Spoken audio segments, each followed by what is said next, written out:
Related debt ഉണ്ടാവുന്നത് സ്വാഭാവികം എന്ന് ഞാൻ പറയുന്നില്ലെങ്കിലും അതുണ്ട്.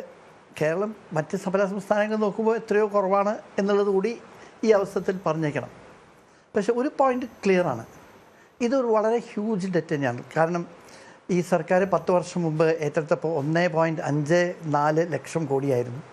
ഇപ്പോൾ അവർ ഇറങ്ങുന്ന സമയത്ത് 5.07 ലക്ഷം കോടി, ഏകദേശം 3.5 ലക്ഷം കോടി. പക്ഷേ ഈ 3.5 ലക്ഷം കോടി എടുക്കുന്ന സമയത്ത് ഇവിടെ നടന്നിരിക്കുന്ന പല ഡെവലപ്മെൻറ്റ് പ്രോജക്ട്സിനെ പറ്റി നമുക്ക് മറക്കാൻ പാടില്ല.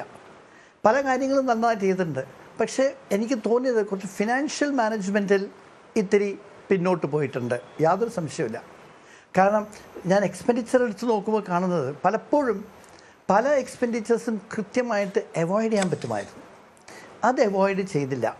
അങ്ങനത്തെ ചില എക്സ്പെൻഡിച്ചേഴ്സ് മാറ്റിയാൽ ശരിക്കും പറഞ്ഞാൽ അതൊരു ബാലൻസ്ഡ് എക്സ്പെൻഡിച്ചർ, ഒരു ബാലൻസ്ഡ് ആയിട്ടാണ് ഞാൻ കാണുന്നത്. പക്ഷെ തീർച്ചയായിട്ടും ഇത്ര വലിയൊരു ലോസ് വരുമ്പം ഇപ്പോഴത്തെ ഗവൺമെൻറ്റിൻ്റെ കാര്യം എടുത്ത് നോക്കുകയാണെങ്കിൽ അവരെ സംബന്ധിച്ചോളം ഇതൊരു വൻ പ്രതിസന്ധി തന്നെയാണ്. പക്ഷേ ഇങ്ങനത്തെ പ്രതിസന്ധികൾ തരണം ചെയ്യാനാണല്ലോ അവരിപ്പോൾ വോട്ട് ചെയ്തിട്ട് ഗവൺമെൻറ്റിന് വന്നിരിക്കുന്നത്.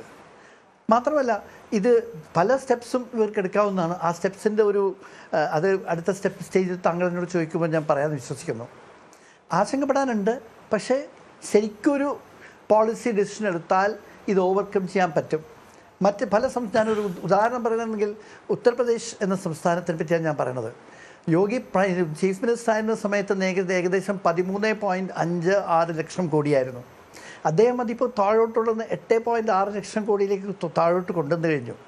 അത് ഉത്തർപ്രദേശ് കേരളത്തിനേക്കാൾ എത്രയോ വലിയ സംസ്ഥാനം. അപ്പോൾ അങ്ങനത്തെ ഒരു സംസ്ഥാനത്ത് നിന്ന് പറ്റുമെങ്കിൽ കേരളത്തിനെ പോലെ സംസ്ഥാനത്തിന് ശരിക്കൊരു പ്രൂഡൻറ്റ് ഫിനാൻഷ്യൽ മാനേജ്മെൻറ്റ് ഉപയോഗിച്ചാൽ ഇത് താഴോട്ട് കൊണ്ടുവരാൻ പറ്റും എന്നാണ് എൻ്റെ ബലമായ വിശ്വാസം.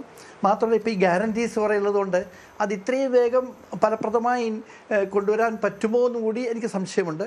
പക്ഷേ ഘട്ടം ഘട്ടമായി ഒരു കൃത്യമായിട്ടുള്ളൊരു ഫിനാൻഷ്യൽ മാനേജ്മെൻറ്റ് നടത്തിയാൽ എനിക്ക് സംശയമില്ല ഇത് ഓവർകം ചെയ്ത് സർക്കാരിന് മുന്നോട്ട് നീങ്ങാൻ പറ്റും എന്നാണ്.